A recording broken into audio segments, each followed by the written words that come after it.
Hello, welcome to Rogue Startups. I'm your host, Craig Hewitt. Here, each episode, I'm going to be sharing a nugget and a piece of wisdom that I'm learning from growing my business, Castos, from 7 to 8 figures and hopefully beyond. You know, business is tough. There's no easy button to push to take all the right answers and the shortcut to guaranteed success. But I truly believe that with the collective wisdom we have from this tech community, we really can do better and easier than we could alone. You know, I'm basing a lot of this on an amazing amount of help and feedback I've gotten from other podcasts and other founders and other YouTube channels. And this is my attempt to give back a little bit to the community to help you grow your business more sanely, to a higher level, more profitably, to where you're having a better experience in this journey. I sincerely hope you like the new format here. You want to connect with me, head over to Twitter. I'm at @TheCraigHewitt. And for show notes for this and every episode, roguestartups.com. Let me know what you think. Hey there, welcome back to Rogue Startups. I'm Craig Hewitt, your host. First of all, I'm terribly sorry for the huge delay between last episode and now. All on me, all my faults, and all, frankly, because I didn't want to record this episode. I'll tell you, there's nothing harder in content creation than staring into this camera and talking to this microphone by myself. Dave and I had this podcast running for 280 episodes, I think in large part because of the energy that we were able to bounce off each other and kind of go back and forth on. And while I have about half the episodes here are going to be interviews, the rest are just going to be me talking. And I knew that was really hard. And turns out over the last 3 weeks, I've been procrastinating, recording this off because it's so hard. I think it's so hard, one, because it's just hard, right? Talking just by myself into this microphone and into this camera is really intimidating because there's no feedback, right? When you're talking, even on something like Zoom or Squadcast or Riverside, there's another person there that's nodding their head, or you just hear what they're saying and it's going back and forth. Me talking into this, I don't really know what's going on, whether this is working or not, even though I've gotten people reaching out to me on social media and email saying, Craig, I really enjoy the reboot of the podcast and the new format, keep it going.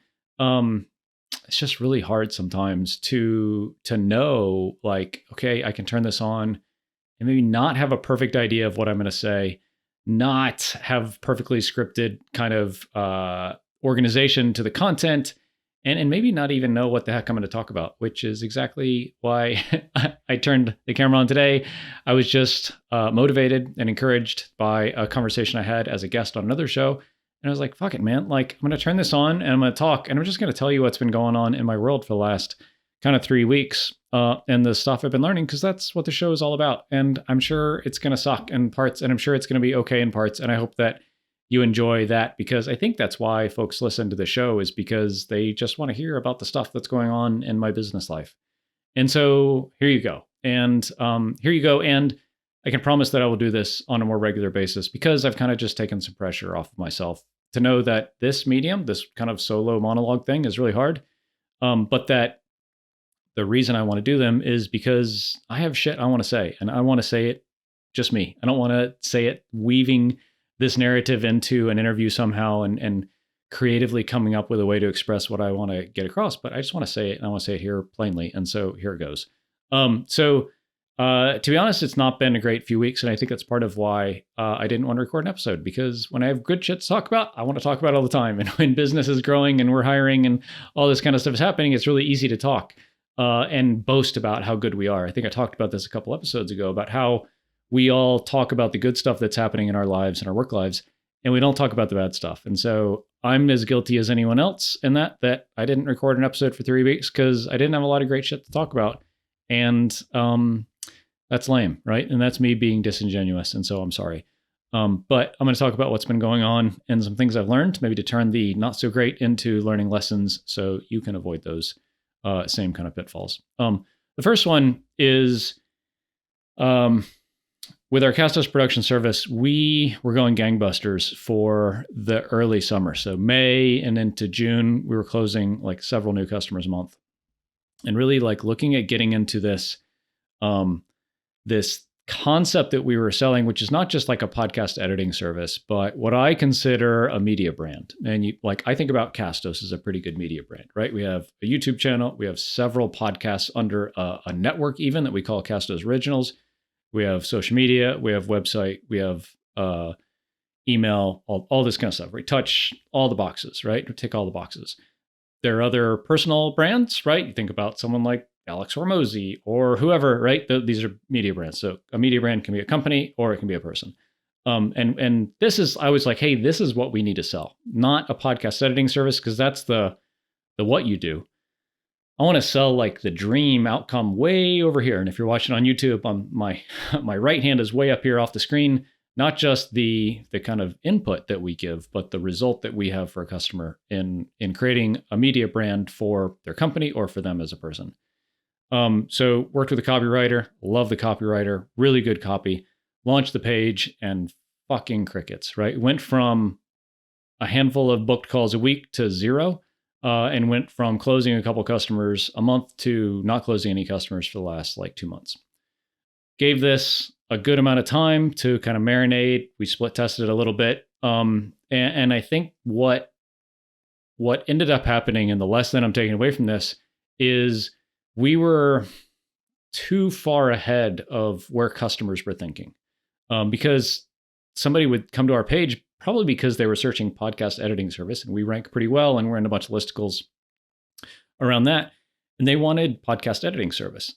And then they get on this page that's talking about media brand and YouTube and funnels and stuff. And they're like, the fuck just happened? Like, I think there was a misalignment of intent between what they searched for, and they landed on a page and they're like, none of the stuff that I want is represented on this page. Like, so I'm going to bounce. Even though the page was really good, really, really, really good copy for like what I want to sell. But it wasn't the people that we were getting on the page. And so I think it's just a lesson, like really crappy lesson, that like our growth there kind of slowed because we created this misalignment of intent and traffic and people in the house, as you might say, to the thing that we're selling. So even though like arguably the page was a way better page, way better copy, really beautiful, ripped it out, reverted it back to the old one, and are getting opportunities and schedule calls and contacts and stuff like that now. So I think just a kind of lesson for me that what you want to sell may not be what you're getting people visiting your site about right now.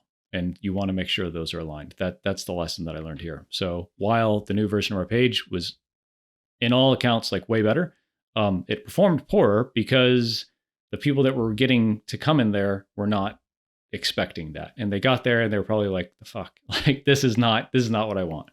So that's kind of one lesson.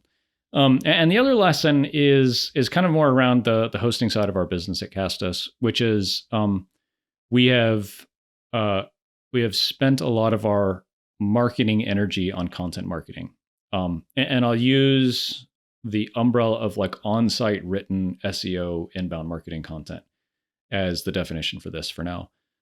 For a long time, right? All the way back to the podcast motor days and now Castos, like writing content that has high search intent for ideally problems that podcasters have, and best, how we as a software tool can solve it, right? That's the absolute best. Super bottom of funnel and super high buyer intent.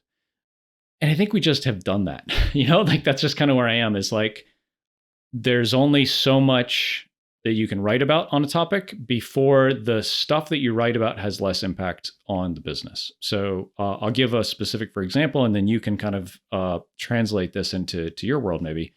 We're a podcast hosting platform. So we write about things like how you can get your podcast on YouTube. Our software does that.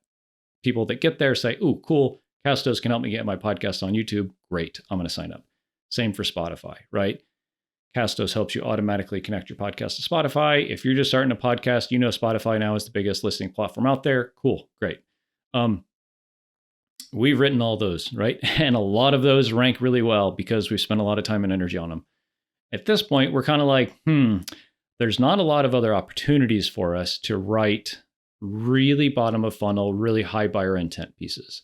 So we're kind of saying like, okay, we can go like one concentric circle out from there and maybe talk about YouTube, for example. Best video setup for YouTube, best light setup for YouTube, best thumbnail design, best practices for YouTube. Because our customers probably benefit from that because everyone should be doing their podcast on YouTube. Please shake your head right now if you're a podcaster. Your podcast has to be on YouTube. If you don't, then just stop doing a podcast. There's no reason to do it. So a lot of our customers believe that too, and so we write stuff about YouTube.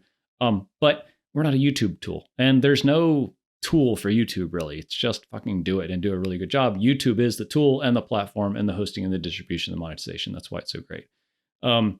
But that's just an example. It's like we have talked about everything we want to talk about with content marketing that's really highly impactful and highly practical.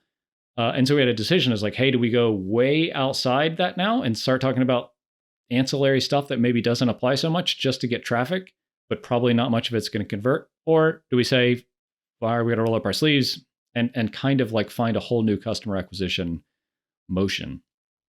Hey, it's Craig here. While I love podcasting and long form conversations like this, I also really love writing and really love email newsletters. I have a newsletter called Founder Insights, where every Saturday morning I share something I'm learning in my business that I think could help you grow your business sustainably and sanely and profitably as you go along this journey. If you're interested, head over to craighewitt.me/join to get Founder Insights, my newsletter, along with your cup of coffee this Saturday morning. See you there. And the answer is we pretty much are doing that. We're pretty much saying we, for the moment, have kind of done what we can in SEO. We're still writing more content. We're still doing a lot of guest posting and link building and things like that. But we're not like investing new energy into this to develop this as a medium. So that leaves like, okay, to increase the number of new trials that we get, we have to do something else. And what is that? And to be honest, like this is a question I've been grappling with for probably a year. And that's really embarrassing to say because I should be smart enough and have the conviction enough to be like, fucking just like, let's go do this thing. Let's go super hard after paid ads. Let's go super hard after partnerships and affiliates. Let's go super hard after integrations.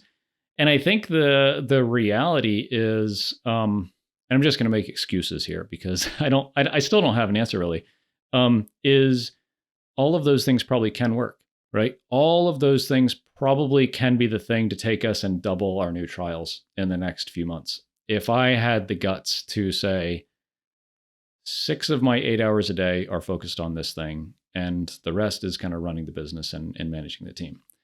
But I don't have the conviction for that.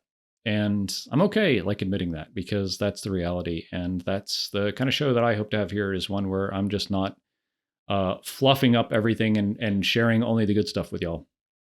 But I think this is probably something that a lot of folks run into. I was chatting with some other founder friends the other day, and this came up is like, okay, we're at this point and we know we need to do more. How do you decide and how do you convince yourself that you have the conviction that this thing that you don't know if it's going to work is the thing? And I don't have an answer for that. I think that there's definitely people smarter than me that have figured this out. I think that the few things that are important to me is traction and feedback, right? So the cool thing about something like ads is I start running Facebook or YouTube ads and I get data today about clicks and impressions and landing page views and things like that. Like that's good. The bad thing is it then takes time to tweak all of the bajillion knobs, right, in those platforms to get people seeing your stuff and engaging with it and clicking with it and the landing page and the conversion and the purchasing, right? It's just that's so hard as opposed to like content. If I was just starting content today, it wouldn't be that hard because you can go and do keyword research or hire someone like Pavel that we worked with forever over at Smashing Copy to do keyword research and create an SEO plan for you. Pavel would do that and you would deliver a document to you to say, go fucking do this for the next 6 months and then come back. And you would go do that, but you wouldn't have much feedback because you're not going to get data from Google in terms of search and traffic and trials in a short amount of time if you're just starting from scratch. So that wasn't us. We'd been doing content and SEO for a long time. So we kind of have to say like, okay, we have to pick from one of these other channels to supplement our inbound and content efforts with. How do I know what that should be? I talked with Rob Walling on this show, one of our first episodes after kind of the reboot. And he lays out all of them in the SaaS playbook, right? Really, really great book, by the way. If you haven't gotten it yet, go check it out. It's on Amazon. Yeah, and so it's not a mystery. Like there's only for a product like ours where we're a relatively low price point self-service SaaS model, like things like outbound don't work, things like conventions probably don't work. So you're left with like ads, partnerships, and affiliates, integrations. We're already doing content and SEO, maybe like influencers. So you're only left with a few options like that, and that's just really where I am. To be honest, is like we're definitely growing, feeling really good about that, but like it's never enough. And fortunately, I guess the rest of the business is like pretty good. Like the product, it's amazing. The dev team and product team we have amazing, support amazing. We're very, very, very fortunate to have extremely low churn in a business and an industry that typically has very high churn. So we're doing something right there. Like I feel super good about that. But it's kind of like these few things over here are all going well, and then it just makes this thing over here that's not going as well, which is the number of new trials that we get a month has been flat for kind of a long time. And even though we have low churn, that we do have some churn. And so like those two numbers are not quite canceling each other out, but kind of coming close to where we're just not growing as fast as we want. And so the fact that all this other stuff is going well over here with like product and support and retention puts a spotlight so much more so on the things that have room for improvement. And so that's just kind of where I am, is like the very obvious thing is we need more eyeballs on our stuff and more butts and seats and more trials. And I don't have an answer, but that's what I'm trying to figure out. And so in my extremely long hiatus, I just wanted to share with you kind of like what I've been up to, why I hadn't recorded this episode. And the answer is like I don't have a lot of great shit to talk about because I'm kind of just in the weeds right now with all of this and trying to develop all of this, frankly. So yeah, that's what's going on with me. Taking vacation next week, which is going to be super cool. An episode will come out that I interviewed someone a few weeks ago. So Asia Arangio, and it's like by far one of my favorite interviews of like the last year.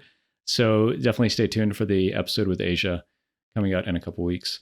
If you don't know her, she is probably one of the top like 2 or 3 marketing minds that I've ever talked to. And we talk a lot about like customer surveys and voice of the customer and jobs to be done and things like that, which is not my cup of tea, but she had me drinking the Kool-Aid, if I have enough euphemisms in here. But super amazing episode. So definitely stay tuned for that. And for me, like I promise to record more updates like this because, like I talked about, this is just why I wanted to do the format like I'm doing. Is about half my episodes, I want to go talk to my friends and super interesting people in the SaaS space. And then about half the time, I want to talk to you about shit that's going on in my world and hopefully sharing things that I'm doing and learning, so that as you go on in your entrepreneurial journey, you can have a easier, better time, more profitable business that grows faster. So I hope this has been helpful in at least talking through what I'm going through, so that you can see it and maybe relate and take things that I'm saying and improve on them and implement them in your business. So hope this is helpful. As always, any feedback, super welcome. Shoot me a message, podcast@roguestartups.com. I am not really on Twitter these days. You can send me a message there. I am the Craig Hewitt there. LinkedIn's the place that I'm hanging out most these days. Look me up on LinkedIn and shoot me a message. We'd love to connect. Thank you so much for listening, and we'll see you next time.